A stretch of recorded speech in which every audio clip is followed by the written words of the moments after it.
Ito yung tablet PC na mas mabilis pa sa laptop ko. This is the Numvibe 11-inch tablet. Alam mo, for its price na less than 4,000 pesos, hindi ako magtataka na maraming tao ang gumagamit nito. Pwede ka kasi mag-add on ng mouse and keyboard and this will instantly convert into a tablet PC. This has 12 gig RAM. Talo pa yung laptop ko na 8 gig RAM. Pati yung capacity niya hindi biro at 512 gigabytes. So, talagang papalagto dun sa mga standard size na laptop. Isa pa sa mga bagay na gulat ako dito is the quality of the screen. Partida YouTube pa lang to, hindi pa 4K yung pinapanood ko, pero grabe yung linaw ng screen niya.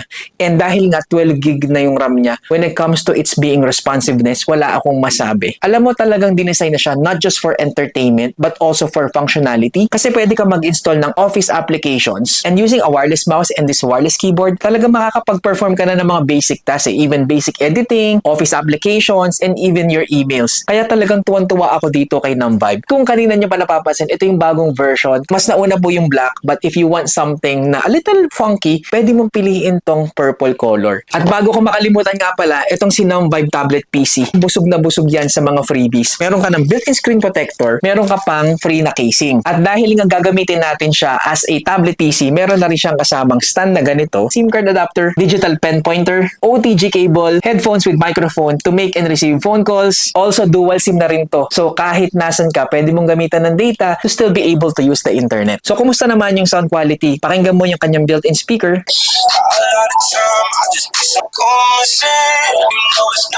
And again, lahat ng to for only less than 4,000 pesos. Kaya, if you're looking for a very powerful tablet na hindi lang pang entertainment, pwede mo rin gamitin for productivity. You can't go wrong with Numvibe 11-inch tablet PC.